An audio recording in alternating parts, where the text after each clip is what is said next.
میرا نام عدنان ہے۔ آج میں آپ سے ایک واقعہ شیئر کرتا ہوں کشمیر کے جنگل کا، جو میری چچی کے ساتھ پیش آیا۔ یہ ان دنوں کی بات ہے جب چچی کی شادی نہیں ہوئی تھی۔ ان کی عمر 20 سال تھی۔ ہمارے گاؤں کو ایک جنگل لگتا ہے جس میں آس پاس گاؤں کے لوگ لکڑیاں جمع کرنے اور گھاس کاٹنے جاتے ہیں۔ اسی طرح میری چچی کے گھر میں بھی بھینس اور بکریاں تھیں جن کے لیے وہ گھاس کاٹنے باقی لڑکیوں اور خواتین کے ساتھ جنگل جاتی تھی۔ جنگل میں ایک ایسی جگہ مشہور تھی جس کے بارے میں کافی قصے کہانیاں مشہور تھے۔ بزرگوں سے سن رکھا تھا، اس جگہ جن بھوت کا سایہ ہے، جو بھی ادھر جاتا ہے نقصان اٹھاتا ہے۔ حسب معمول اس دن بھی وہ گاؤں کی دوسری لڑکیوں کے ساتھ جنگل میں گھاس کی غرض سے گئیں۔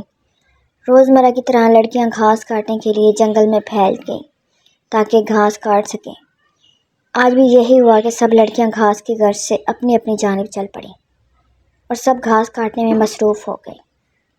میری چچی بھی گھاس کاٹتے ہوئے ایک ایسی جگہ پہنچ گئی جہاں انہیں بہت زیادہ گھاس نظر آئی، اور وہ دل ہی دل میں خوش ہو گئی کہ آج تو زیادہ پھرنا نہیں پڑے گا، ایک ہی جگہ سے اتنا گھاس مل جائے گا۔ یہ جگہ ایک پر اسرار سی جگہ تھی، جیسے ادھر کوئی سالوں سے نہ آیا ہو۔ درختوں کا گھنا جھنڈ، مکمل ویرانی، ایک خوفناک منظر پیش کر رہا تھا۔ ایک لمحہ کے لیے میری چچی خوف زدہ ہوئی، لیکن دوسرے ہی لمحے یہ خیال آیا کہ جنگل تو ایسا ہی ہوتا ہے، ہر طرف ویران ہی ہوتا ہے۔ لیکن ان کا یہ خیال غلط تھا۔ وہ گھاس کاٹ رہی تھی، اپنی دھن میں مگن میں، کہ ایک بوڑھی عورت ان کے ساتھ گھاس کاٹنا شروع ہو گئی، اور بوڑھی عورت نے چچی کا نام لیا۔ خورشید، کیا حال ہے؟ میری چچی نے بغیر دیکھے ہی اسے جواب دیا۔ وہ سمجھی گاؤں کی ہی کوئی عورت ہے۔ اسی طرح روزمرہ کی باتیں ہو رہی تھی۔ میری چچی ایک پرسکون تھی، دل ہی دل میں شکر ادا کر رہی تھی کہ چلو اب یہاں میں اکیلی نہیں ہوں، ان کے ساتھ اور بھی کوئی ہے۔ میری چچی گھاس کاٹ رہی تھی اور باتیں بھی کر رہی تھی۔ کافی دیر کے بعد جب چچی نے دیکھا تو وہاں نہ گھاس تھی اور نہ وہ عورت، تو وہ پریشان ہو گئی۔ لیکن دوسرے ہی لمحے اسے خیال آیا کہ شاید وہ عورت گھاس ساتھ لے گئی ہے، کیونکہ تھوڑا تھوڑا گھاس جمع کر کے سب نے ایک جگہ مقرر کی ہوتی ہے جہاں گھاس جمع کرنی ہوتی ہے۔ جب بہت بڑی گٹھری بن جاتی ہے تو تقریباً دوپہر کے وقت کوئی نہ کوئی اپنے اپنے گھروں سے ان کے لیے کھانا بھی لاتا ہے اور گھاس بھی اٹھا کر لے جاتا ہے۔ چچی بھی یہی سمجھتی رہی کہ شاید یہ عورت بھی گھاس وہیں لے گئی ہے، اور دوبارہ گھاس کاٹنے میں مشغول ہو گئی۔ چونکہ اب ٹائم کافی ہو چکا تھا تو چچی نے سوچا اب جتنا بھی گھاس کاٹا ہے سب اکٹھا کر لوں۔ جب وہ دیکھنے لگی تو سارا گھاس غائب تھا۔ اس سے پہلے کہ وہ کچھ کہتی، ایک لڑکی کے ہنسنے کی آواز سنائی دی، جس پر چچی سمجھی شاید ساتھ آئی لڑکیوں میں سے ان کے ساتھ کوئی شرارت کر رہا ہے۔ چچی نے آواز لگائی، مجھے پتہ چل چکا ہے کہ تم ہو، فلاں ٹائم ہو رہا ہے جانے کا، تو چلو چلیں۔ لیکن آگے سے آواز آئی کہ آج تو تم ادھر ہی رہو گی، کہاں جانا ہے تم نے، کیا جلدی ہے؟ جس پر چچی نے تھوڑے غصیلے انداز میں کہا، انسان کی بچی بنو۔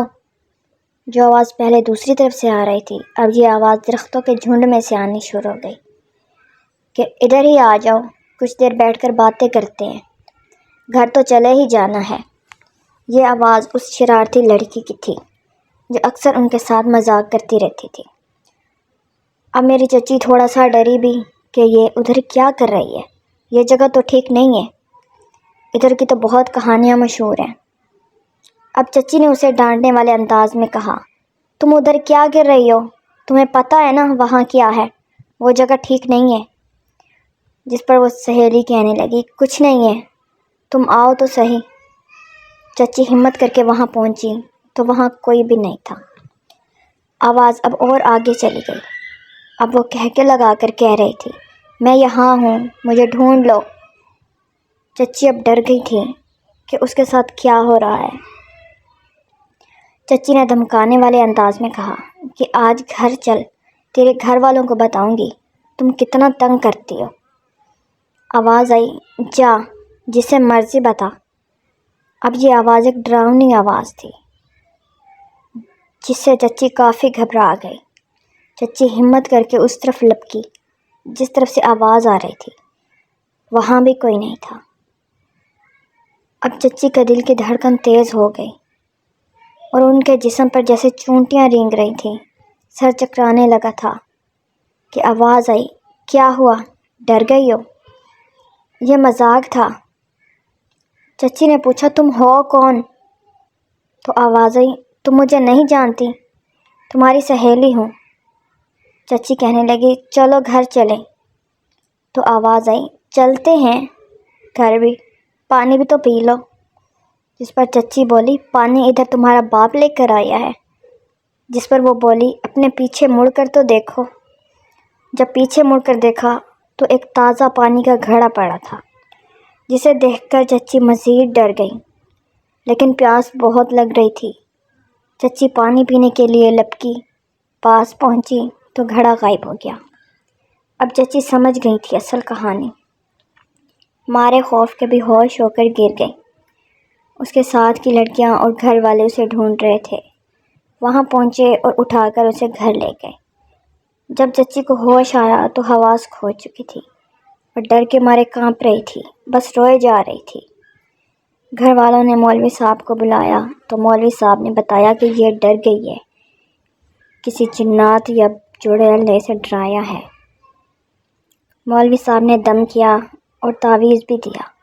کچھ دنوں کے دم سے وہ ٹھیک ہو گئے، لیکن اس کے بعد اس نے کبھی جنگل کا رخ نہیں کیا۔